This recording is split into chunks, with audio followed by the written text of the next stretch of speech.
Hello everyone, welcome back to the Carrot Poker School. Today's lesson, lecture 3 of grade 1, is on bluffing. This is one of my favourite situations in the game. There's nothing more satisfying than making a bluff and getting it through. But this can also be one of the most stressful and harrowing situations in the game when you don't know what you're doing. Like value bets, bluffs can be prohibited, meaning that if you do it, you make a big mistake. They can be optional, meaning it's not a big deal, but you want to understand which spots are optional, just to take the pressure off in that respect. Or bluffing can also be mandatory in certain situations, meaning the fold equity that's being harvested is so high that if you don't bluff with a certain hand with low showdown value, then you actually make a mistake. So being able to decipher whether you're in a must bluff, can bluff, or cannot bluff spot is part and parcel to being a successful poker player. But first off, before we learn which world is which, what is bluffing? Well, bluffing is one of the two self-sufficient reasons for making a bet or raise investment. We know this already from lecture 1. The other one is, of course, value betting. And as we learned, denial, aka protection, is a reason that is secondary and can push you over the edge of wanting to bet, but it's never going to be a driving force in and of itself that gets you there on its own. We discussed value betting last time, so we're not going to say anything more about this really today, although I will compare the fold equity that we're getting by bluffing with the fold equity we're getting by value betting and look at the difference between what our opponent is folding in each case, because that's key to our terminology. But for bluffing, it means betting with a hand in a situation where if your opponent folds, he'll frequently be folding hands with very high equity against your hand. Guys, think about bluffing as making someone fold, on average, lots of equity. Sure, sometimes when you set out to bluff someone with 9 high, they fold 7 high, and I guess in that very specific case, if you had transparent information and cards were flipped face up, you wouldn't have bluffed them. But what really matters is how much fold equity you're getting overall against your opponent's range. Understanding how much equity you're actually folding your opponent off of will really help you see the main function or functions of your bet. The amount of equity villain is folding is not the same thing as fold equity. Fold equity is the amount of the time your opponent folds. Average equity folded by villain is what he's folding and how useful is it to you that those hands are being folded. So from left to right here, what we're doing is stating how much equity villain had on average when they folded to your bet. If villain folded on average 0% equity, it means that you had the immortal nuts. It basically means that you were value betting and you were invincible. You couldn't lose.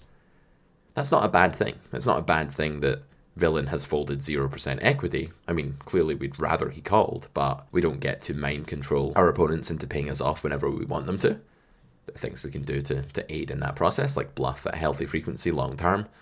But we can't force them to call. So if someone folds 0% equity, it just means that you were pure value betting. You had a hand that couldn't really lose, or you had a very strong hand whereby you don't get them to fold anything that was even live. Moving up the spectrum towards a value denial bet now, if your opponent's folding 5, 10, 15, 20 and up to 25% equity, we can imagine that we were still betting, usually with the best hand, with the intention of getting called and being a favourite in finishing equity after being called. Remember, think back to lecture 2. But what it will also mean if we're folding villain off of 20 or 25% equity is that the hands being folded by villain were also quite live against us.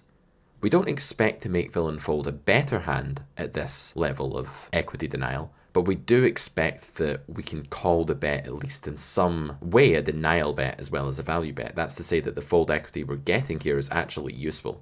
It's not just the case that he was folding nothing or folding dead hands. If it turned out that villain was on average folding around 50% equity, not 50% of the time, but 50% equity when he folds, then our bet's definitely going to be a mix of bluffing and denial. To be getting 50% equity thrown into the muck by your opponent, you need to be bluffing to some extent, i.e. villain needs to be folding some hands that are currently a favourite against you, perhaps a big favourite against you, maybe even just always winning. When your opponent is then folding 75% to 100% equity, we can firmly state that your bet is now in the bluff camp. For this to be happening, your hand needs to be really bad, and your opponent needs to be folding fairly bad hands that would beat you, or very often beat you at showdown. So this is how we can understand what our bet is really doing. When we're bluffing, the upside is that the fold equity is very useful. This means that we're getting our opponent to fold large chunks of equity, possibly hands that are just massive favourites against our hand.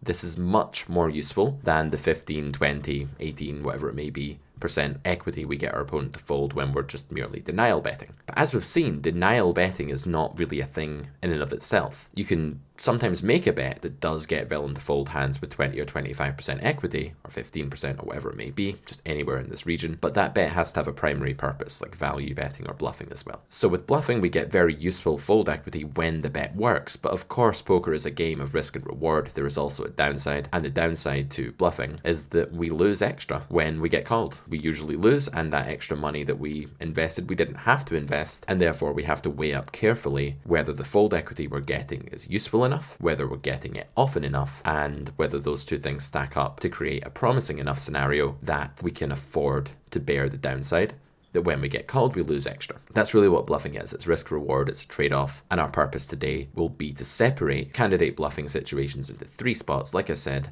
ones that are optional, ones that are mandatory, and ones that are prohibited. The amount of fold equity and the usefulness of the fold equity we're getting compared to the amount we're losing when it doesn't work and how often it doesn't work are going to be the key to solving this dilemma. But first off, I want you guys to make sure that you understand the difference between value bets, bluffs, and obviously other types of bet like value denial, bluffing denial, when we're actually mixing some denial in there, meaning we're getting villain to fold some hands that are behind us but have some equity to improve. And I also want you guys to think about what might be a bad bet today as well, because in understanding how to value bet like last week and how to bluff like we're going to do this week, we need to understand what bets are not allowed. And any bet that isn't deriving a lot of EV from either value betting or from bluffing is going to be a bad bet, because there is no such thing as just a denial bet on its own, a bet whose sole function is to deny equity. That's not a thing. If that's the case, we're better off checking. So I'm going to reveal these questions one by one. I'd like you guys, as always in Carrot Poker School fashion, to pause the video and attempt to solve the spot for yourself before I reveal the answers. So question 1. We use a B75 on the flop, under the gun against big blind, so we've opened under the gun, big blind is called. We have the chance to bet this flop and we decide to bet big. What type of bet is this, guys? What about this one? Just pause and unpause, solve these one by one. I'll go over all the answers at the end. Assuming you've tackled number 1, question 2 is that we barrel 75% of the pot on the turn with 10-9 here. We've bet the flop already, we've been called, doesn't really matter, maybe we've bet small. I would use a small bet on this flop, then we've barreled the turn. What type of bet is this? Cutoff versus big blind. Question 3, we are double barreling again here with the queen 6 of diamonds on this run out. What type of bet is this? Question 4, we are probing, meaning the flop went check check, and we have the chance to bet here as the big blind with 5-3 on this run out against the button. Flop goes check check, chance to probe the turn. What type of bet is this one? And finally, probing, meaning again, betting after flop goes check check, out of position on the turn. This time it's big blind against hijack. This time we have a much better hand, ace queen on queen deuce to 7, and we bet 150% of the pot. Which type of bet is this? So hopefully you've assigned one label to each of these spots. You can only use each of these once, and you have to use all of them. I'll give you a few seconds now just to pause again and adjust your answers, making sure that you're happy.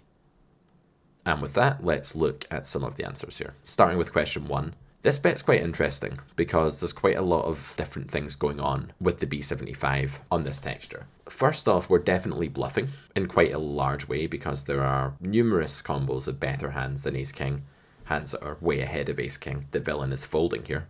For example, pocket 4s, pocket 7s, pocket 8s. Even a hand like Jack 10 or 10-9 will be pretty indifferent against a bet like this. Some 10x might actually be folding, believe it or not, in game theory, to a bet as big as this in such an unfavourable landscape as big blind against UTG. Against button, forget about it. He's never folding a 10, but will be folding some pocket pairs. But against under the gun, there's actually more stronger hands, like 9s, 8s, 10s, 10x, sorry, not pocket 10s of course, some 3x even, hand like 5-3 or something like that, that are actually made indifferent by this bet and are folding sometimes. When a hand is made indifferent, that's to say it becomes 0 EV for your opponent to call, it's supposed to mix call with fold in GTO. This is the way to create the right frequency of folding that leaves your range not too strong and not too weak later on in the hand. So this bet is definitely bluffing, but it's also denial, because if you think about it, you're not that far ahead of a hand like a gut shot here.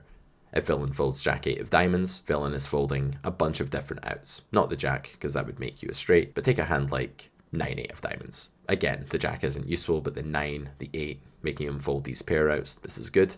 Maybe villain even has a hand like 6-7, a hand that just has backdoor straight draws and pair outs. So it's very possible that you're getting your opponent to fold 6 to 10 outs here, That's going to constitute a big whack of equity, and it's going to be very useful.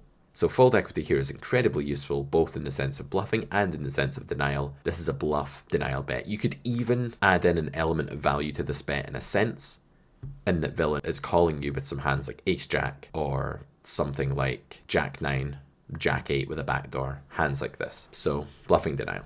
Number 2, a b75 here with this hand on the turn. This is just a bet that you should not make. This is a bad bet. And the reason is that your starting equity here is just going to be something like 50 to 60%.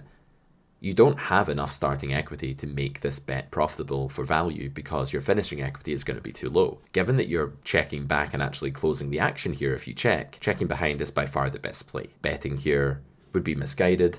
There's not enough of an element of bluffing here because the fold equity you're getting doesn't come from hands that are doing particularly well against you.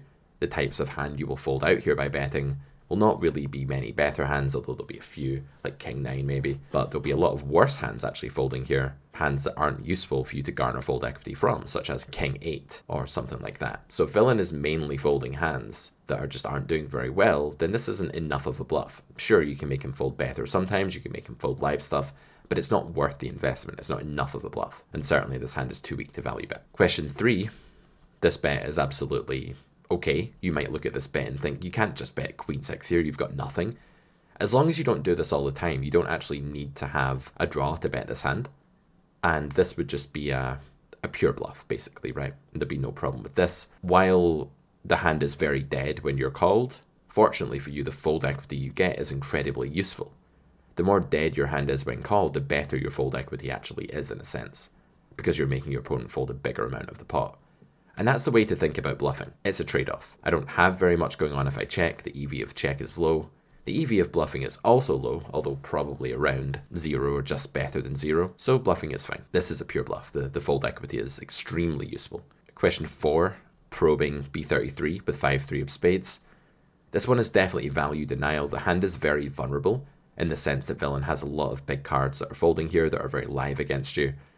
That said, because you're betting so small in a spot where ranges have not filtered very much yet, you're still getting called by plenty of big cards, flush draws, ace high plus straight draw, pocket fours, things like this that you're ahead of, and so the bet is thin value / denial. The fold equity is useful, but we also don't mind getting called as long as our sizing is fairly small. And finally, ace queen is straight value. You're not really getting much useful fold equity here because when your opponent folds, he'll have 2 outs against you or something like that at most, but you're getting called by so many worse hands, you're inflating the pot with an equity edge and retaining that equity edge after getting called, even for this sizing, that this is just a pure value bet. So as you can see, bets come in all shapes and sizes, and the only ones we should really avoid are ones that are neither good as a bluff nor good for value. They don't have a primary purpose. There are lots of spots where if you bet, you would be value betting or you would be bluffing, but you still can't. We saw the former last week. We're going to look at the latter today. So let's talk a bit more about bluffing and how it works exactly. So in game theory, just as with value betting, there are 3 different situations, like I say, with respect to bluffing. Firstly, you cannot bluff, meaning that the EV of bluffing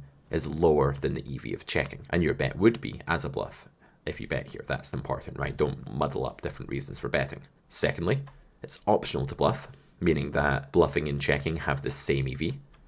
And thirdly, you have to bluff. You just got to do it because bluffing has a higher EV than checking. This is usually true on the river, although it can be true in a few rare pre-river spots, as we'll see. And there are 2 key factors that we're going to look at today that are going to determine which of these 3 labels is going to apply. So firstly, showdown value, or I should say lack thereof. Having not much showdown value is actually something that makes betting better when you're considering betting as a bluff, because it means that checking is not as good as it could be if you had a hand with higher showdown value. Remember that betting opportunities are comparisons. You're always trying to decide, do I check or do I bet? So in order to ascertain whether you should bluff, you also have to look at the EV of checking. If that's too high, then you can't bluff. That's something we're going to look at a lot today. And then secondly, world favorability. Just a reminder about this term. It's one that's going to come up all the way through the Carrot Poker School, not just in this grade, but in grade 2, grade 3 as well. World favorability is about EV, but it's not about the EV of your hand, because you don't always have that hand in any given world. It's actually about the EV of your range. Worlds are about ranges. So if you're in a situation where your range is massively outgunning your opponent's range, and you're in position, and you've got a big nut advantage to boot, then you're going to be in a very favourable world, and it means that you're the player in your position, your range is going to be entitled to a lot of the pot, much more of the pot than your opponent is. What this means is that fold equity is going to go up, and bluffing is going to be very profitable on average. Now, it might not be better than checking, that depends on the value of check, but the fold equity is going to go up, right? That's what happens in very favourable worlds for a range. That's one of the biggest impacts that range advantage has on the decision tree in poker. So let's examine showdown value and world favorability a bit more now. Starting off with a spot in which we can't bluff because our hand is actually too good. This is one of the most common things that stops you from being able to bluff in poker, is that your hand retains too much of the pot by checking. You have to be very patient here and very stoic, and accept that sometimes just a reasonable EV of checking, maybe just being entitled to something like 15% of the pot, that might be enough that checking is now better than bluffing. One quick thing to point out here is that in totally neutral worlds, in situations that are not good or bad for you, they're just whatever, the average EV of a bluff is meant to be 0 in game theory, right? If it were profitable, that wouldn't really make sense. Like, why is villain just naturally folding so often that you can make money with air in a random spot that's not particularly good for your range? That would not be correct. So, and nor would it be correct for villain to be just calling all the time, making all of your bluffs a terrible idea. If your bluffs were all a terrible idea in some neutral situation for your range, your opponent's a calling station. So the average EV of a bluff in a completely even situation is 0. So it's important to understand that if you're in an even situation and checking is worth something, it's meant to be better than bluffing. Of course, there are exploitative aspects to this too, like your opponent could be folding too often, in which case bluffing is better than 0, and you have to weigh it up against check again. But the most common factor that makes bluffing a mistake is that the hand is performing too well by checking for betting to be as good as checking. Betting with some mediocre hand may still be plus EV, but as we know by now, making a profitable play is not our goal. That might sound counterintuitive. What do you mean I'm not meant to make a profitable play? Well, you are, but you're not meant to stop at just making a profitable play. If you choose option B over option A, but option A was better, option B might still be profitable, but it could be a big blunder. For example, which of the following offers would you choose if your goal was just to maximize the amount of money that you were earning? We'll assume that your goal is not to altruistically save me from giving you lots of money because you care about me, but you want to maximize your own interests like we do in poker. If you're not from the UK, I'll spoil this for you. This is not worth very much. As something like £3.50, something like that. Haven't counted it. This is obviously thousands upon thousands of dollars. So which would you choose? Again, if you're a self-interested agent, you would choose offer A. But what if I was to leave offer A the same and be like, okay, offer A is still offer A. Do you still want it? Well, you might say yes, but that is not a complete question. You'd want to ask me, well, Pete, what's offer B? If it's this bunch of really pristine new money that looks like way more than this money here, then you would take offer B, right? You would clearly rather have the millions of dollars to the hundreds of thousands of dollars. So the point here is that whether we accept something isn't just down to how good or bad that thing is, but it's down to how good or bad the alternative is. It's a very simple notion, but once we understand it, it allows us to really understand poker decisions in a deeper way. So when check becomes too valuable, as offer B has in the second case here, due to our win percentage at showdown being quite high, we might need to check our hand instead of risking extra money, even if by doing so would fold out a lot of better hands. So remember, there's also a risk incurred by bluffing, and we should usually reject this risk when we have a highly profitable option in checking. Unless, of course, we're in some world where fold equity is just so high that we can say no thank you to the plus EV-ness, the profitability of check, and actually bet anyway as a bluff. But this makes sense, right? Because if betting is generally break even as a bluff on the river, which it is, unless you're in a great world for your range, then why would you do it if you have a plus EV expectation by checking? You don't just want to stop at the thought that I can make him fold better hands. People say, I want to target pocket sevens here. I want to get him off king queen here. I want to make him fold all this stuff. That's not complete. You may well be making him fold those hands when he has them, but that doesn't mean that betting is better than checking. It's still very important to weigh up the EV of both options. And I don't mean calculate it. We're not EV robots. We can't just have perfect information and figure out exactly what the best play is, but we can figure out what's likely to be the best play based on our estimates. And we have to look at checking if we're to decide whether we should bet as a bluff or not. Okay, so how do we refrain from a bad bluff? How do we spot a bluff that would be bad due to having too much showdown value. It might sound simple, but actually it's not so obvious. So let's take a look at a spot. In this hand, bluffing would yield a very positive EV. Bluffing in the hand I'm about to show you would be very profitable, but it would be a blunder. Contradiction? Pause the video, think about it. Yes or no, contradiction in that sentence or not? Not at all. There's nothing wrong with that statement. It was very profitable to accept hundreds of thousands of dollars in the last example, but it was better to accept millions in the second case. So bluffing will net you a lot of profit in the situation we're about to show you, but it's a horrible idea. Try and get this concept into your head. It will really help you see when you should be rejecting bluffs that have a lot of showdown value. So cutoff against big blind. This is actually quite a favourable world for the cutoff. It goes check, check on the flop, check, check on the turn. Cutoff has a chance to bet river. Cutoff retains the range advantage all the way through here. Yes, cutoff forfeits a nut advantage upon checking back the flop, announcing to big blind I don't have ace king, 4x, quads, boats as often as I did prior to my flop check. And then on the turn, it's almost impossible for cutoff to have a hand like pocket 8s or 4x, because these hands just have to start pot building in position. The urgency is just high enough, as we saw last time, that they must do that. But that doesn't mean that cutoff has a range disadvantage. Cutoff's equity here, range versus range, is still really high. And when big blind weakens his range for a second time, the flop check is procedural, by checking the river, cutoff then has to bet the river as a bluff when cutoff has nothing, i.e. zero showdown value. But in this spot, the cutoff actually has king jack high. Now you might look at this hand and think, okay, that's not got much showdown value, like I'm going to lose a lot when I check back the river here, so I don't want to do it. Which is a fair enough thought process to the untrained eye, but actually this hand wins more often than you would think. Not much filtering is taking place here. The opponent is not in a world where they just get to bluff all the time with hands worse than this. Therefore, villain is checking down his own weaker king highs and queen highs here at quite a high frequency. Even a hand like jack 10 with negative blockers, that means blocking our folding range, will not be able to bet the river at anything like full frequency. There'll be some hands that big blind has to bet the river with. There'll be like very low cards like 9-6 suited or something like that. But generally speaking, he'll be checking a lot of hands that actually lose to king jack here, and therefore we'll be winning the pot a lot by checking back. So if we were to bet 75% of the pot here, in game theory, according to solvers in this situation, and remember, solvers are simulating the scenario perfect play against perfect play. Your opponents may be playing differently, but they do provide a very useful baseline, so we can see some numbers of how to estimate EV in spots like this for each of our options. So if we B75 here, villain is meant to fold way more than the break-even point, which means that this bet's very profitable. Again, the bet's a horrible idea, but the bet is very profitable. Breaking even is a really bad benchmark. That's the problem. Even though our fold equity here is through the roof, as we'll see in a minute, saying that it's higher than it needs to be and saying that bluffing is profitable actually assumes that the benchmark here is to do something better than zero. Folding would be zero. If you folded your hand to no bet at all here on the river and forfeited all of your equity for no reason whatsoever, that would be a zero EV play. So why is it a bad benchmark to try to do better than breaking even here? Because that's saying my goal is to do better than folding. And a completely preposterous play. When you have huge showdown value like you do here, you beat a really meaningful amount of hands in your opponent's range, your sight should be on a much better EV than just being better than zero, than just doing better than folding your hand. That'd be pathetic, right, as a target. So let's get rid of that notion that we just want to bet because it's profitable. So in theory, villain would often fold hands that would beat us at showdown. That's true, right? He'd be folding hands like these, pocket sevens, king, queen.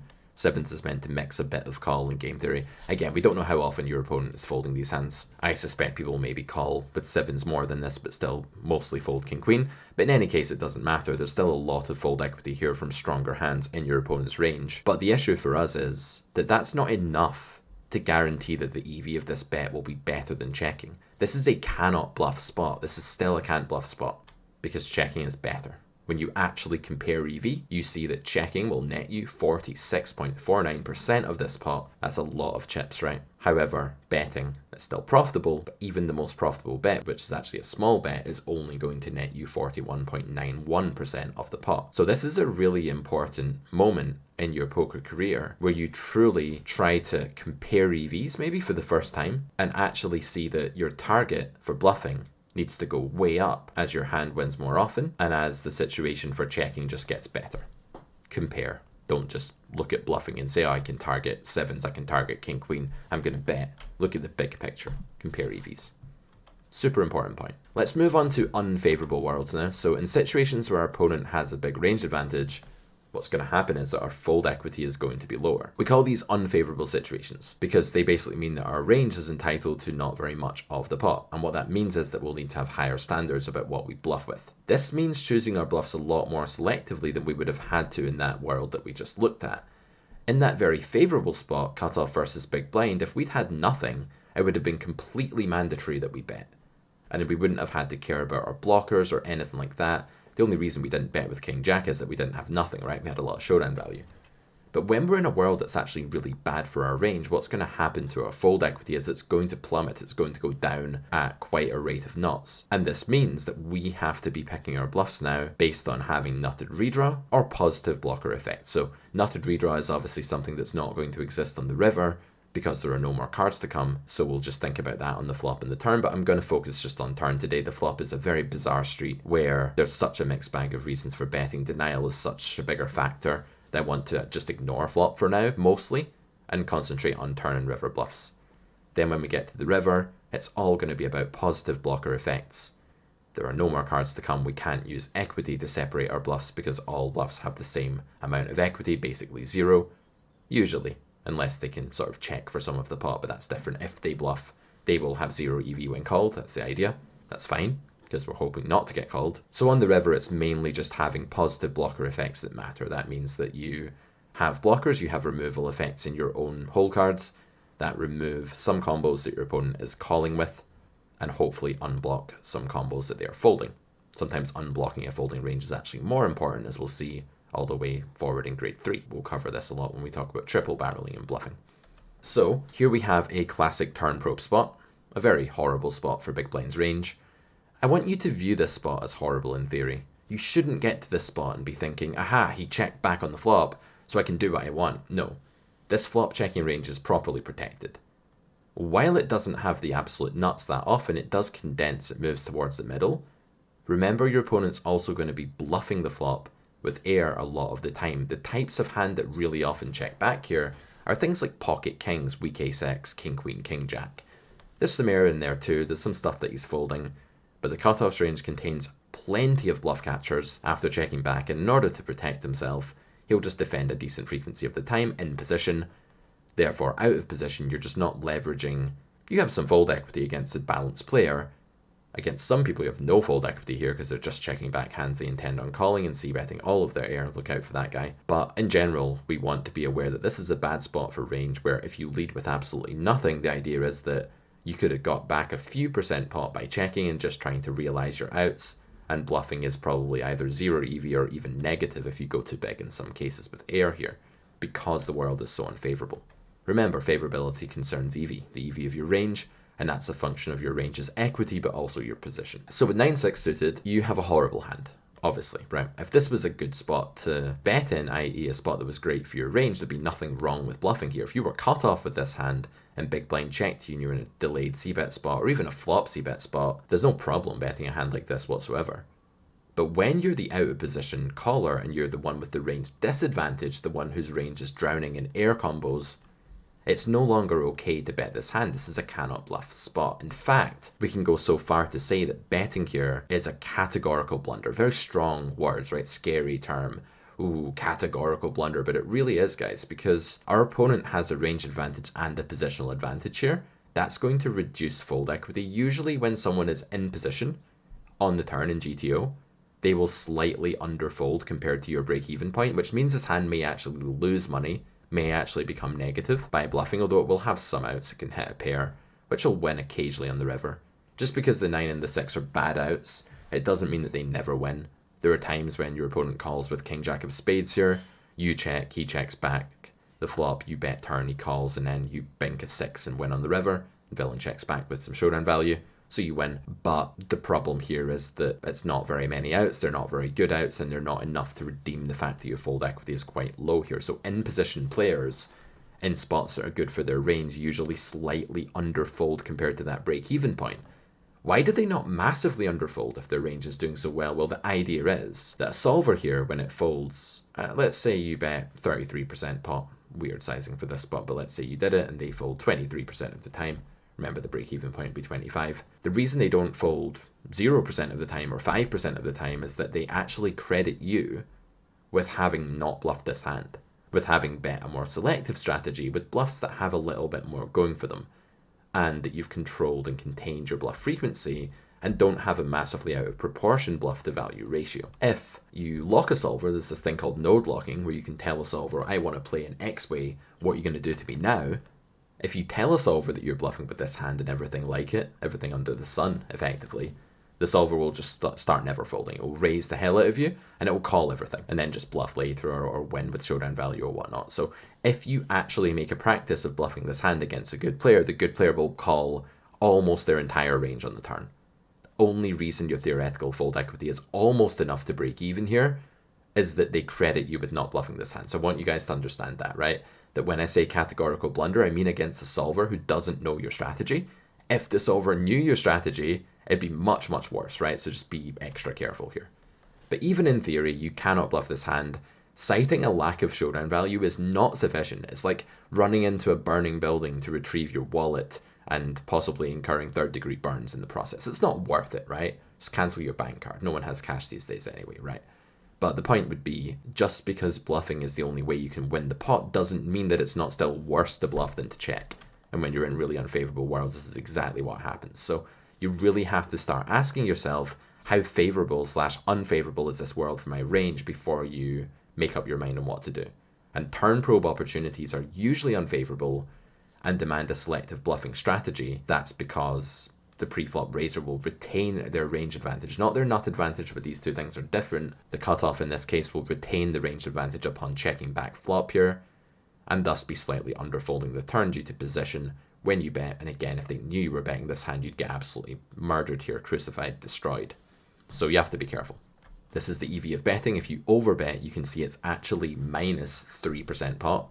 Checking is plus 3% pot. So 6% pot is not a massive swing, but that's just against someone who doesn't know you're doing this, who's playing optimal poker. So that's still a big blunder.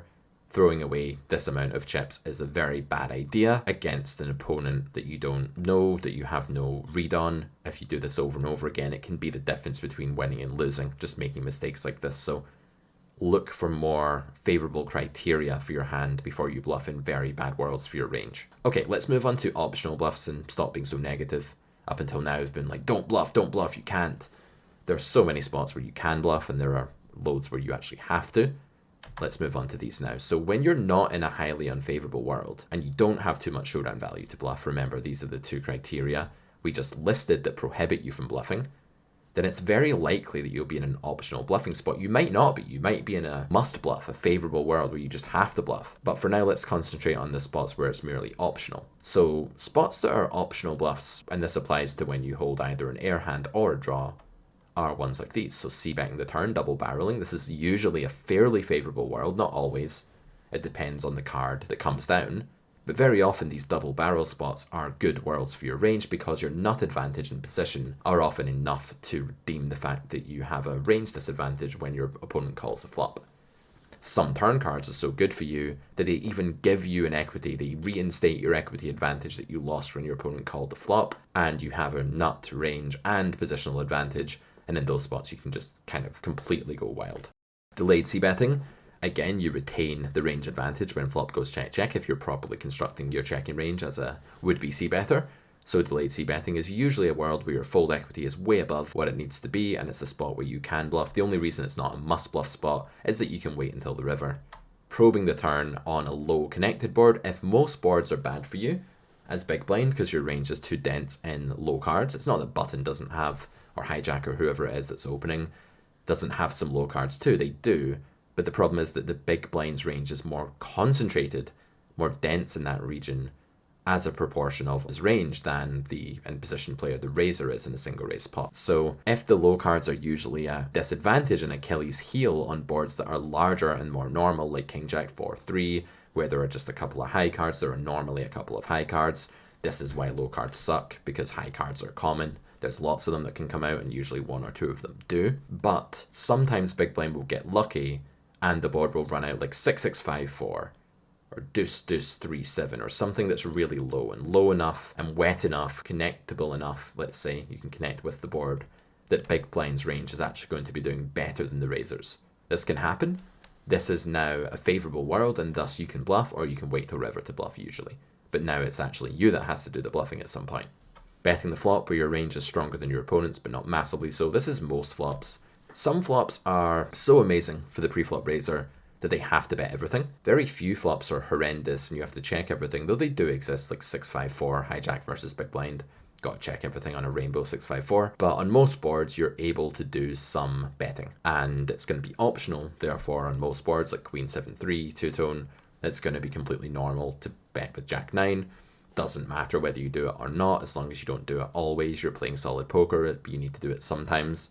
That's an optional bluff. Triple barreling is often optional, though be aware of blockers here. Triple barrel nodes are generally not favourable for your range. On some runouts they are, like when loads of straight draws that you were bluffing with on turn get there, but usually triple barrel spots on the river are just neutral or unfavourable worlds, and you have to select your bluffs quite strictly according to blockers. So do be aware of that, but there are lots of hands that are just optional triple barrels. They're close to break even. Okay, so with those in mind, let's take a look at a few examples. So double barreling the turn, first of all. Bluff like the following one in theory is just about as good an idea as checking. It's the same thing, EV-wise. Of course, though, we can make some exploitative deviations with the right information. So remember that as the Carrot Poker School is a theoretical poker school, we're not ruling out the idea that it could just be better to bluff against villain A, and it could just be better to check against villain B.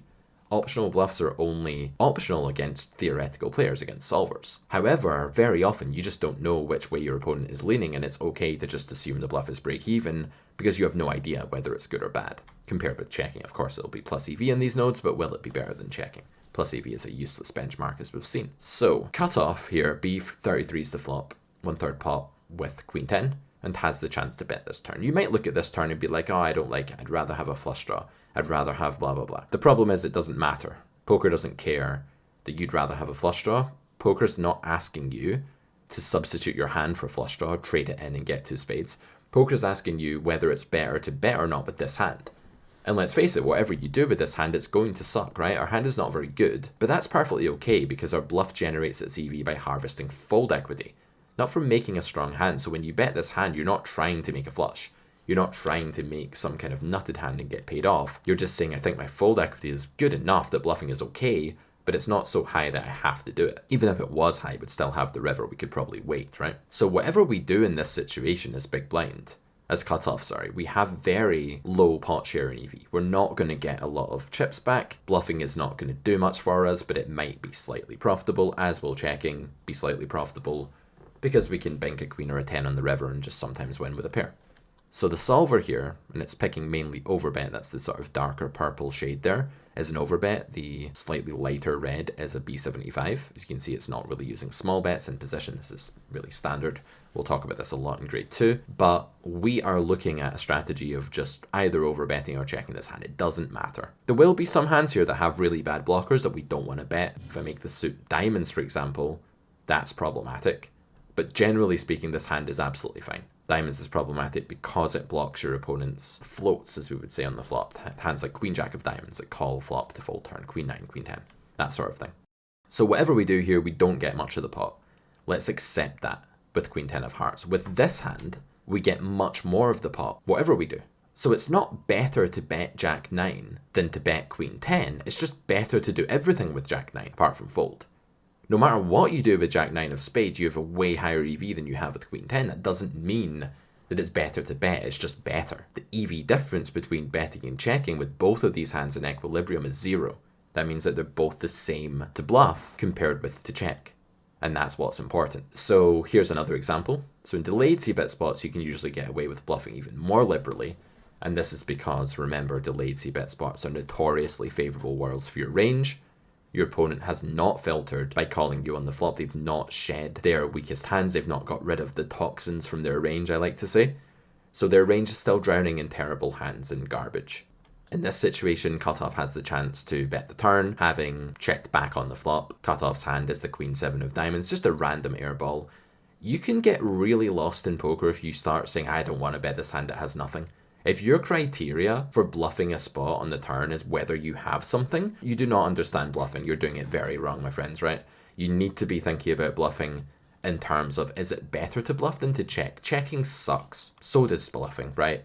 But both of them will give you a bit of the pot with this hand. The reason that checking is worth quite a bit here is that you will still have a really profitable bluff opportunity later on the river if you choose to take it. Remember, fold equity is high in favourable worlds. This is a favourable world. Bluff now or bluff later, it's optional. So option 1 is betting now as a bluff.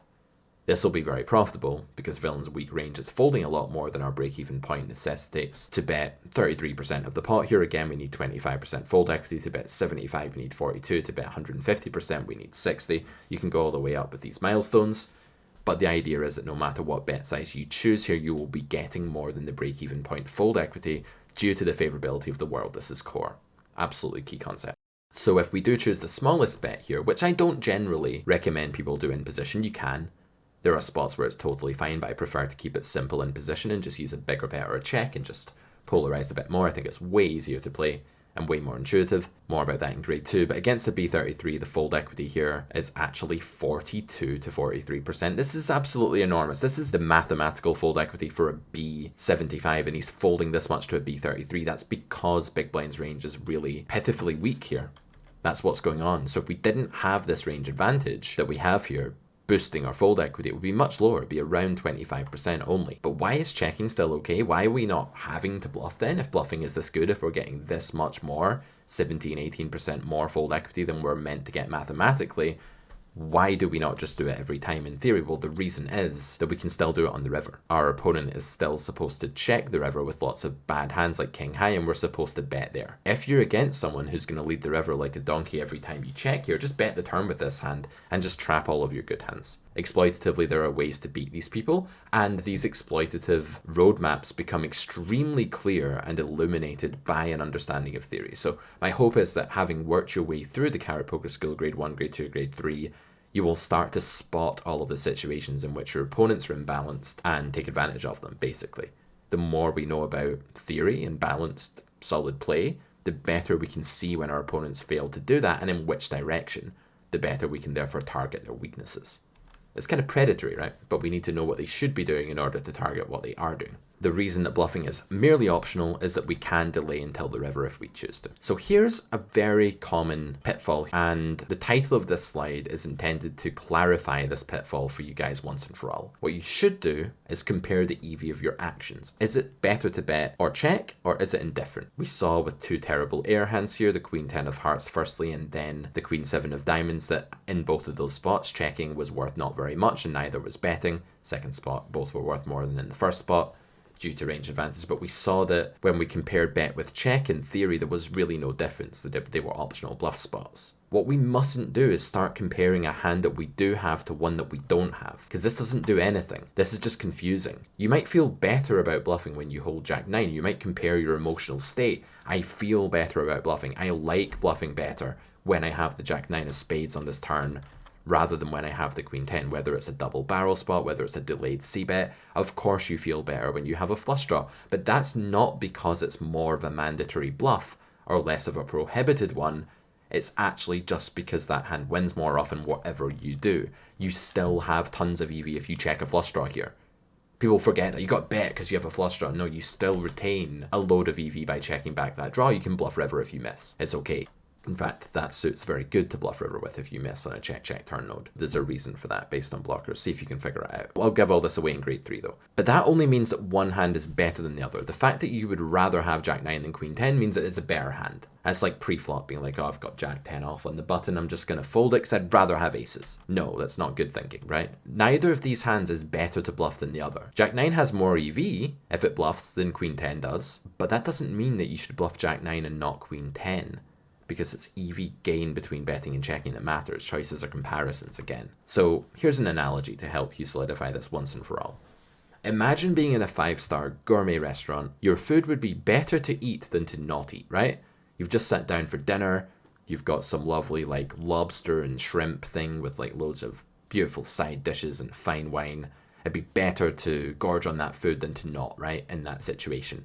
You're paying for it, of course you're going to eat that food. And your food would also be better to eat than cheap fast food, wouldn't it? If you're in a gourmet restaurant, be like, yeah, this is better than McDonald's. I'm glad I don't have McDonald's or Burger King or any of these other things right now. The Carrot Poker School does not endorse any one type of fast food chain over another. But the point would be that it would also be better to eat your gourmet food in the gourmet restaurant than it would to eat cheap fast food. But that's got nothing to do with it. It'd be really weird to sit there and be like, aha, I'm going to eat this lobster because it's better than McDonald's. No, that's not why you're eating the lobster. You're eating it because it's better than not eating it, right? So you're comparing the right thing.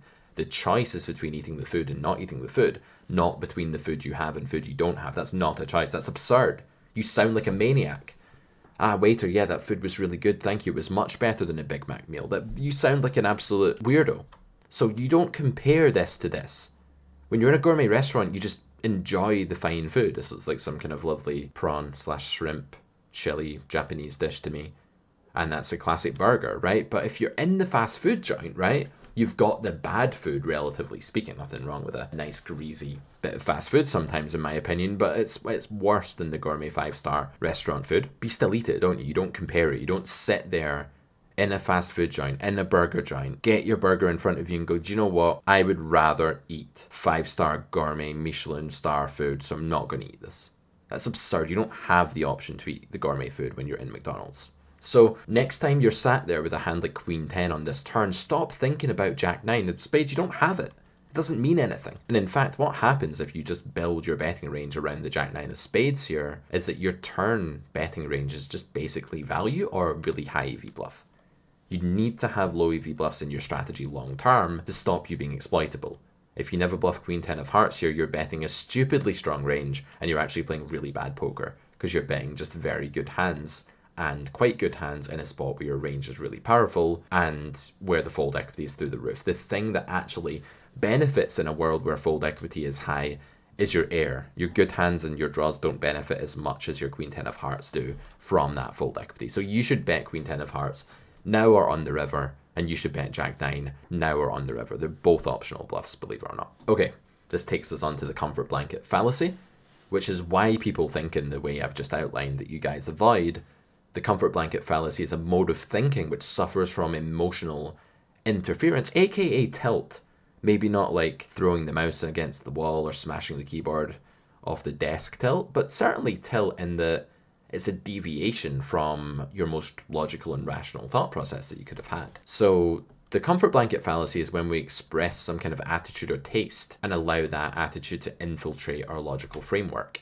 And it goes like this. It says, I would rather have X hand, which has more equity, and bluff with that. And the reason it says this is actually, I think, because the feeling of bluffing with that is less troubling to me than the feeling of bluffing with air.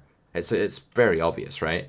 If you bluff with a flush draw, you're less troubled than if you bluff with air. You don't like the feeling of bluffing with air, and the fold equity is the only way you can win, or close to the only way you can win. You can maybe hit a pair sometimes, but whatever. But this is actually a fallacy.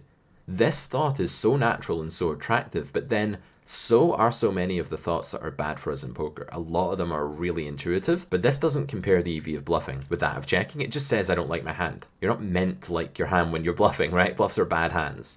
So comfort blanket fallacy, throw it out the window. You don't need this comfort blanket, guys. You can bluff with whatever you want as long as the world is okay for your range against your opponent's range. That's the key. On that note, let's move on to worlds now that are so good for your range against your opponent's range that you actually have to bluff. That's right. You don't have the option of delaying your aggression in these spots. You just got to go for it. These are most common on the river, but they do exist in other spots too. But when you're in a favorable situation on the river and have no showdown value, it's the last chance for bluffing and you've got to take it, right? Because the idea is that in favorable worlds, your EV is higher by betting than it is by checking when you have nothing.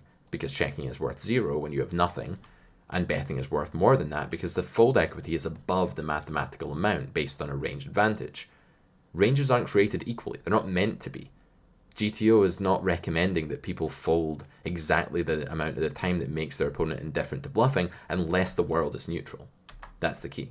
So there's two types of river situations where this really happens the most. The first one is where you retain your pre-flop range advantage all the way through the hand. You just check back on the flop, you check back on the turn, it's a double delayed c-bet spot. Or maybe you've bet one of those streets and then the run out absolutely smashes your range. It comes with some big obnoxious card like a queen or a king that hits the stuff your opponent would have folded on the flop and hits the stuff that you c-bet with that was a bluff. those cards can constitute an exception, but usually must bluff situations in the river come from when you check all the way there as the raiser, or you call a bet as the preflop caller on an earlier street, and then the preflop raiser checks back the turn. That gives you the ranged advantage, and in a major way, as long as these big obnoxious cards don't come to ruin the party for you. So when you call a flop c-bet as big blind against cutoff, let's say you gain a range advantage there, and then when cutoff then checks back on the turn, you gain even more of a range advantage.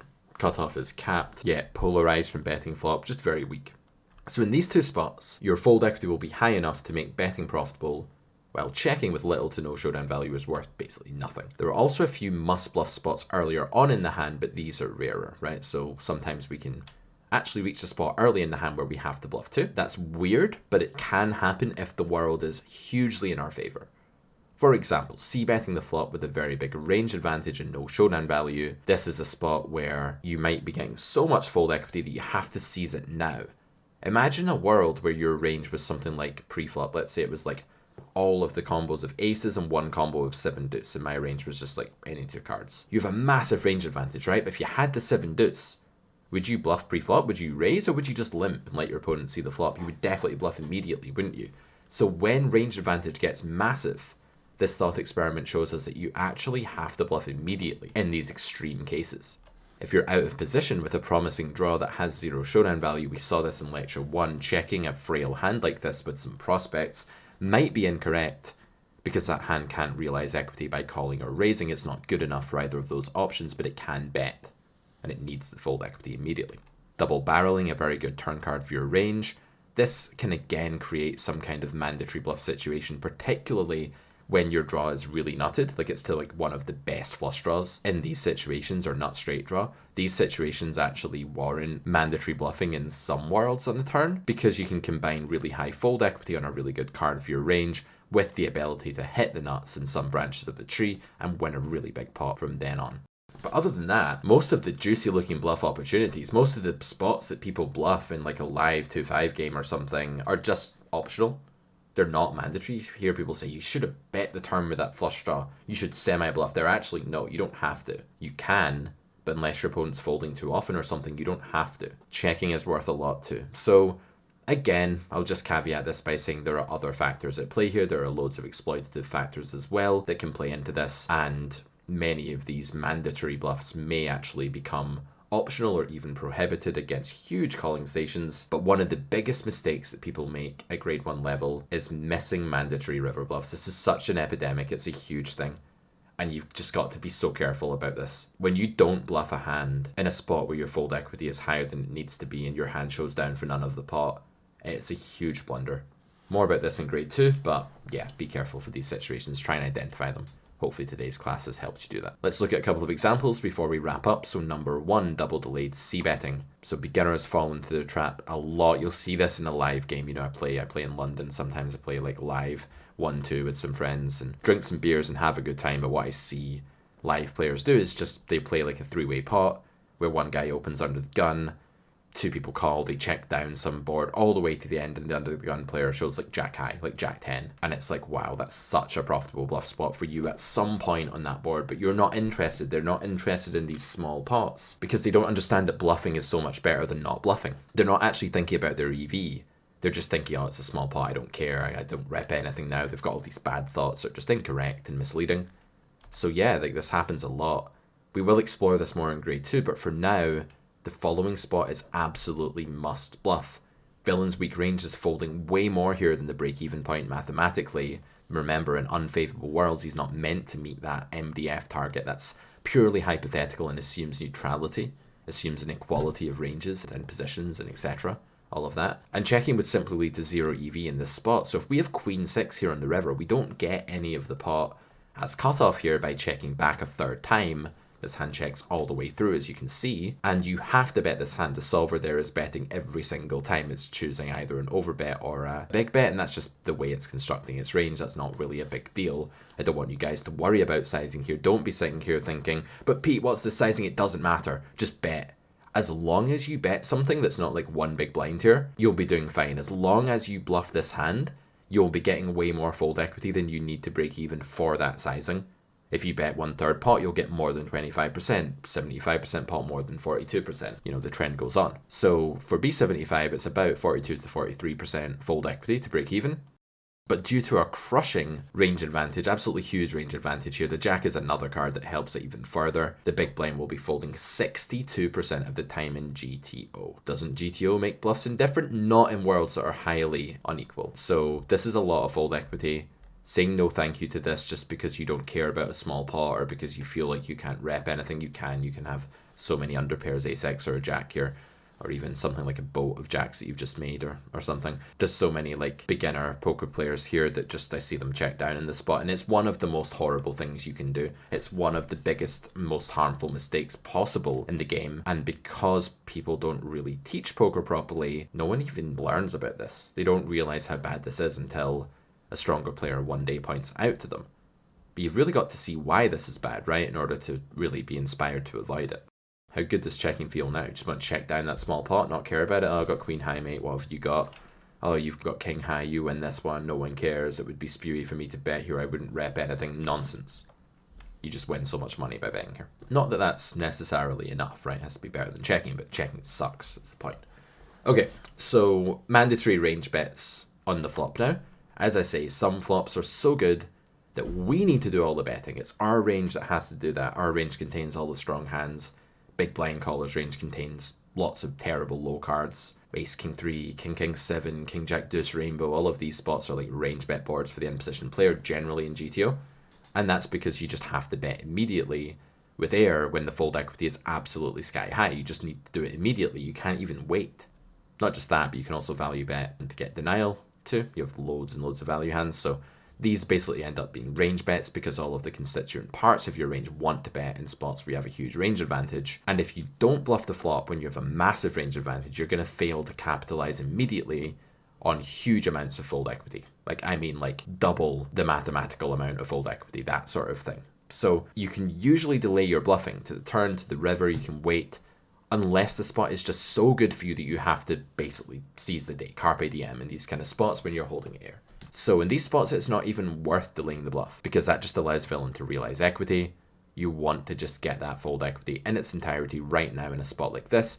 Betting in this spot is better than checking in GTO because the world is so favorable that even though there are future opportunities to bluff available, you should take this one. You should do it immediately. Take the offer of bet before the offer gets worse, before your opponent hits the turn. That's the idea. This bet is a bluff. It's a denial bluff because if villain folds 8-5 suited, well, that's a worse hand. It's live. It's mainly a bluff though because villain's folding just tons of pairs here. Queen high, that sort of thing. Jack high. So yeah, very important to bet this hand. It's an EV loss to not bet this hand in theory.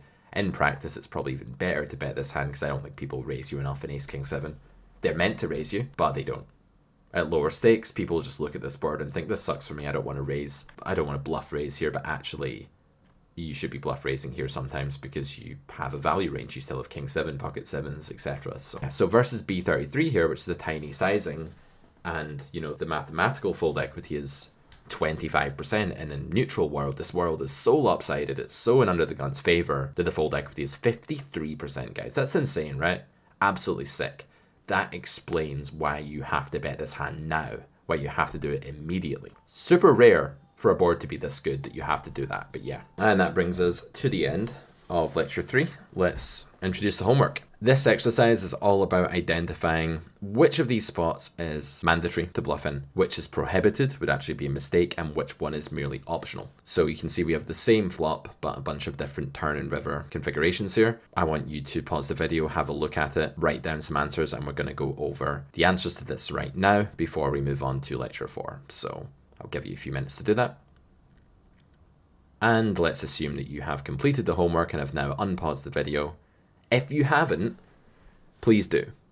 If you're lazily watching this thinking, I'll just get the answers spoon-fed to me, this is not the best way for you to learn, and this is why I've set the course out this way. I'll give you a second chance to pause the video. Assuming you've done that, or you'd already paused it, here are the answers. So, question 1, we have a delayed c-bet opportunity. We know a bit about these already, right? We know that they're fairly favorable spots, but we also have to be very cognizant of our level of showdown value. So while this spot is incredibly good for range and the queen turn definitely redeems the fact that the flop was not so good for cutoff, the problem with ace 8 is it's just a little bit too high up. It's not terrible, but it's high up enough that this spot is definitely going to play out as a prohibited bluff because the check EV is just slightly better. I think if you make this ace a bit worse, like ace 3, ace 4, king high, king 10, king jack, you're definitely into like bluffing territory now and a card as good as a queen. But ace 8 is just in that sort of no man's land, that median part of your range that just wants to check, as does something like ace king or pocket threes or something like that. So interesting one, getting close on a queen turn, but not going to be a bet here. Number 2, on the ace turn here, we have the chance double barrel. This is a really good card for range after b75ing the flop because big blind is not going to call as much ace high to this flop bet as they would a smaller flop bet. So if you notice that, then good job. On the turn, you have a relatively good world for range. Nothing special in this world, but it is favorable. Jack 8 is going to be just an example of a random bluffing hand. It's not great to have 2 clubs here, but still, this is a spot that you can very happily bluff in at some frequency. I think this is fine and definitely an optional bluff that you could also delay until the river or maybe give up on this hand. It depends on what the river is, but yeah, you're probably looking at a bet check bet here or bet immediately. And then hand 3, 8-5 of diamonds. This is your classic must bluff spot where you've actually strengthened your range hugely by calling flop. The board does not run out in a terrible way for big blind here. The 10 is not a bad card, not a good one, but the deuce of spades is a very good card for big blind, who moves towards these kind of flushes and trip deuces and stuff like that when they call the flop. So landing on the river with absolutely nothing in a world that's very good for your range, you absolutely have to bluff. So to reiterate, the answers here are cannot bluff, can bluff, and must bluff, 1, 2, 3 respectively. Alright guys, see you on lecture 4. This has been Pete Clark and I hope you're enjoying the school so far. Bye for now.